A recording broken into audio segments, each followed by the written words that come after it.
ভারতের প্রতিরক্ষা মন্ত্রী রাজনাথ সিং বলেছেন, ভারত শান্তিপ্রিয় দেশ।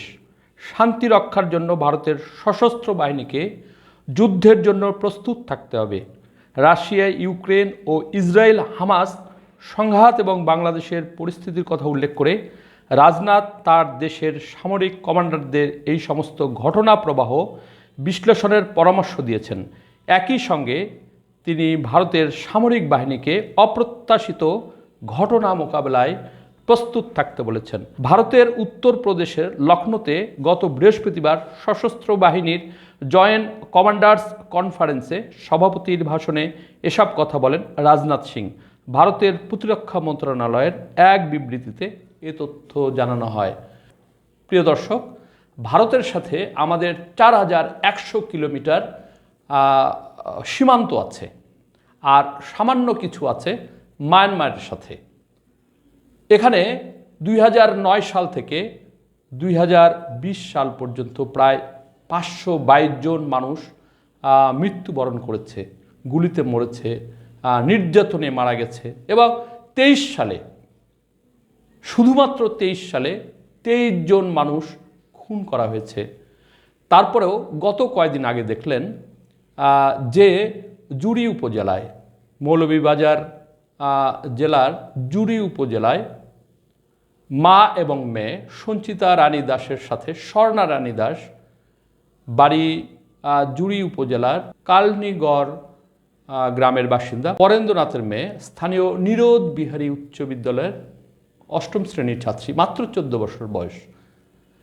রবিবার রাত্রে আরেকটি দম্পতির সাথে তারা রাত 9টায় 2 জন দালালের সহযোগিতায় ভারতে থাকা যে ভাই, তার কাছে বেড়াতে যাওয়ার জন্য 2 জন প্রস্তুতি নিয়েছিলেন।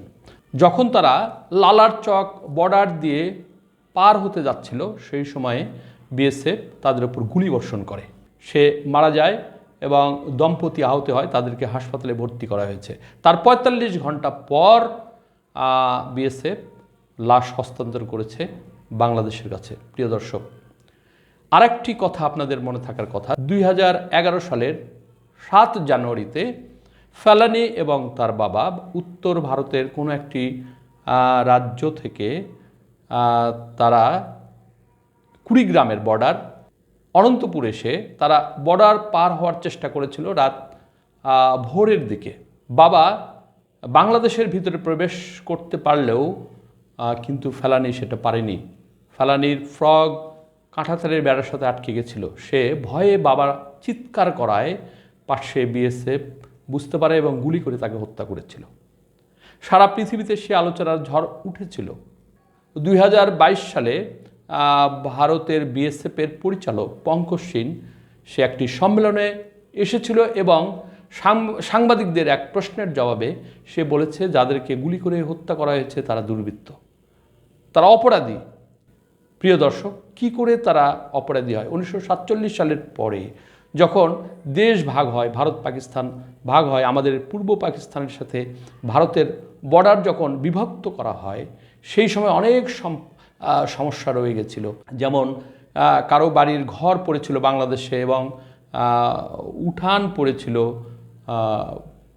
ভারতের মধ্যে, কারো ভাইয়ের বাড়ি পড়েছে বাংলাদেশে, বোনের বাড়ি পড়েছে ভারতের মধ্যে। এরকম নানান সমস্যা নিয়ে সেদিন বর্ডার ভাগ করা হয়েছিল, যার কারণে এপার ওপার যাতায়াত করা, বর্ডারের পাশে যারা বসবাস করে তাদের জন্য একটি নিত্য নৈমিত্তিক এবং স্বাভাবিক বিষয়। সেটাকে কেন্দ্র করে পরবর্তীতে যখন কাঁঠাতারের বেড়া দেওয়া হয়, তখন একটা জটিলতার সৃষ্টি হয় এবং বিএসএফ নির্বিচারে গুলি করে আমাদের দেশের মানুষকে হত্যা করে। অথচ তারা দাবি করে ভারত বন্ধু রাষ্ট্র। প্রিয় দর্শক, তার বাইরেও ভারতের সাথে আমাদের বাণিজ্য ঘাটতি আছে। সারা পৃথিবীতে আমরা রপ্তানি করলে আমাদের 11% উপর রপ্তানি শুল্ক দিতে হয় না, অথচ বন্ধু রাষ্ট্র ভারতের কাছে আমরা রপ্তানি করলে 22.7% আমাদের রপ্তানি শুল্ক প্রদান করে আমাদের পণ্য ভারতে পৌঁছাতে হয়। অথচ তারা যখন তাদের পণ্য যখন আমাদের দেশে প্রেরণ করে, তখন 7%-এর বেশি শুল্ক আমাদেরকে দেয় না। আমরা ভারতে পণ্য রপ্তানি করি 2 বিলিয়নের উপর বছরে। ভারত থেকে 54টা নদী বাংলাদেশে প্রবেশ করেছে, তার মধ্যে 52টা নদীতে তারা বাদ দিয়ে রেখেছে।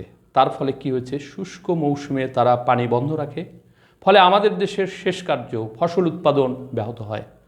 লক্ষ লক্ষ একর জমি আমাদের অনাবাদি পড়ে থাকে, আমাদের শেষ কার্য আমরা চালাতে পারি না। আবার যখন বন্যা হয় বা বর্ষাকাল, তখন কিন্তু তারা তাদের সমস্ত গেট খুলে দেয়, ফলে আমাদের লক্ষ লক্ষ মানুষ ভেসে যায়, গবাদি পশু ভেসে যায়, আমাদের রাস্তাঘাট নষ্ট হয় এবং আমাদের ফসলের ব্যাপক ক্ষতি হয়।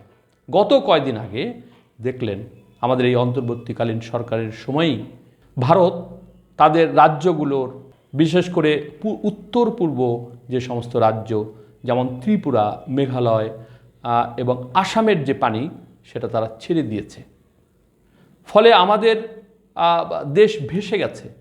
20 লক্ষ মানুষ পানিবন্দী হয়ে পড়েছিল প্রায় 1 থেকে 1.5 সপ্তাহ। আমরা অবর্ণনীয় কষ্ট এবং চাঁদা উত্তোলন করে আমরা তাদেরকে রক্ষা করেছি। প্রিয় দর্শক, এই হলো ভারতের সাথে আমাদের অবস্থা। এখানে ভারতের প্রতিরক্ষার এই মন্তব্য করা অনুচিত বলে মনে করেন দেশের নিরাপত্তা বিশ্লেষকেরা।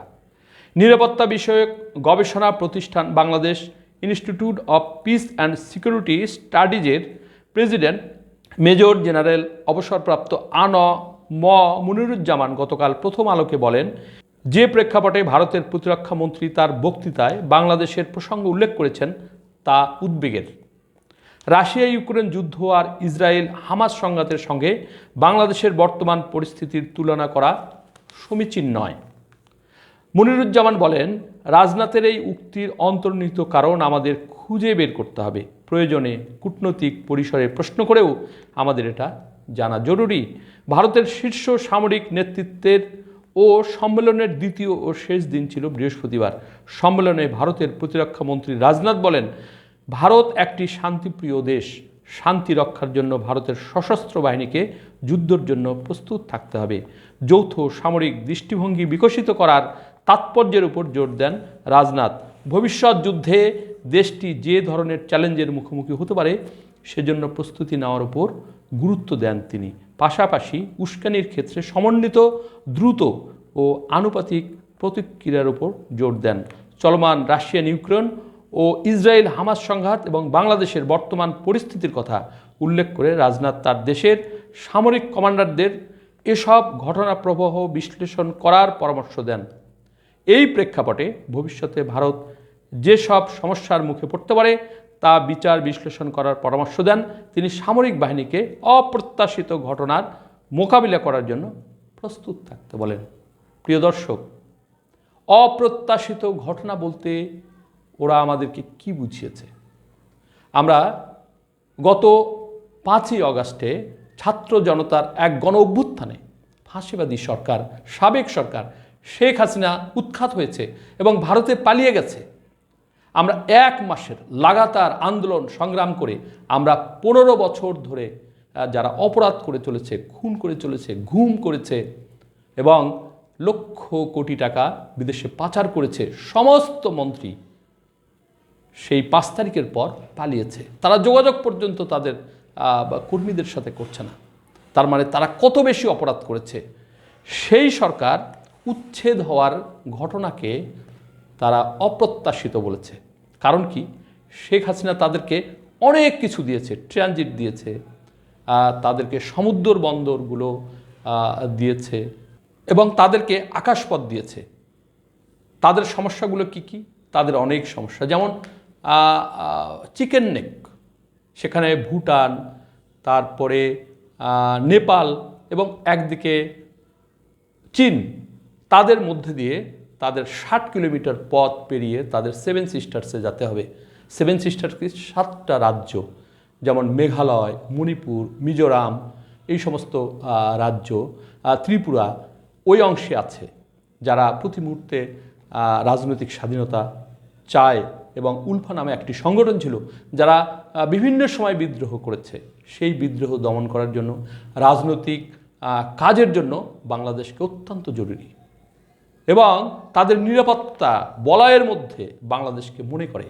শেখ হাসিনা কয়দিন আগে ভারত থেকে ফেরার পর সাংবাদিকদের প্রশ্নের মুখোমুখি হয়েছিলেন।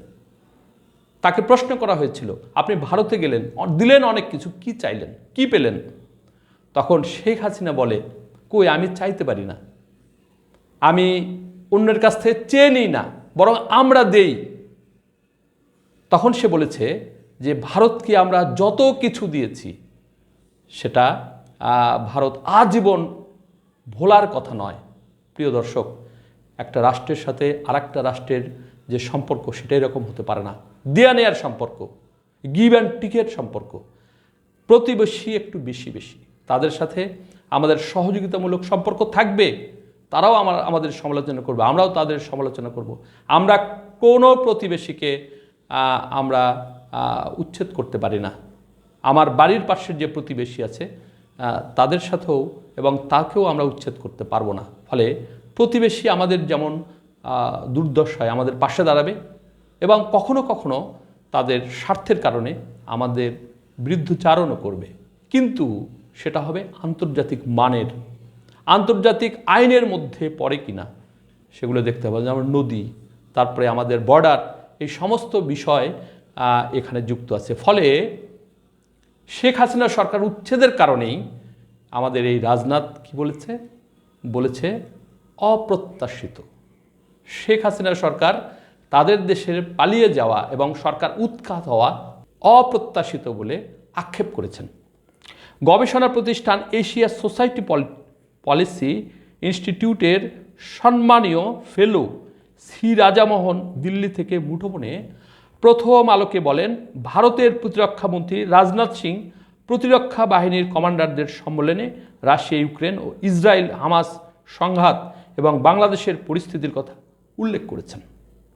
তিনি এসব ঘটনা প্রবাহ বিশ্লেষণ করে ভারতের সশস্ত্র বাহিনীকে অপ্রত্যাশিত ঘটনা মোকাবেলায় প্রস্তুত থাকতে বলেছেন।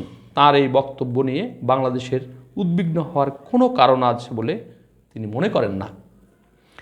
ওই সম্মেলনে ভারতের উত্তর সীমান্তের পরিস্থিতি সহ প্রতিবেশী দেশগুলোর ঘটনা প্রবাহের পরিপ্রেক্ষিতে দেশটির শীর্ষ সামরিক নেতৃত্বের মাধ্যমে বিস্তৃত ও গভীর বিশ্লেষণের প্রয়োজনীয়তার ওপর জোর দেন রাজনাথ। তিনি বলেন, বর্তমানে আমাদের চারপাশে যা ঘটছে এমন কার্যকলাপের উপর নজর রাখতে হবে, ভবিষ্যৎমুখী হওয়ার দিকে মনোযোগ দিতে হবে। এজন্য আমাদের একটি শক্তিশালী ও বলিষ্ঠ জাতীয় নিরাপত্তা উপাদান থাকা দরকার। আমাদের অব্যর্থ প্রতিরোধ থাকা দরকার।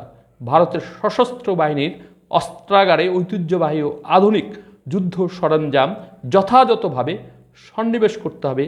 সামরিক কমান্ডারদের প্রতি তিনি আহ্বান জানান। প্রিয় দর্শক, তারা আরও বেশি আধুনিক অস্ত্র তারা জোগাড় করার চেষ্টা করার কথা সামরিক বাহিনীকে বলছে। 4 সেপ্টেম্বর শুরু হওয়া সম্মেলনে ভারতের প্রতিরক্ষা সক্ষমতা আরও উন্নত করার ব্যবস্থা নিয়ে আলোচনা হয়। ভারতের উপর প্রভাব ফেলে এমন জাতীয় আন্তর্জাতিক ঘটনা প্রবাহ এই সম্মেলনে পর্যালোচনা করা হয়। দর্শক, ভালো থাকবেন। আল্লাহ হাফেজ।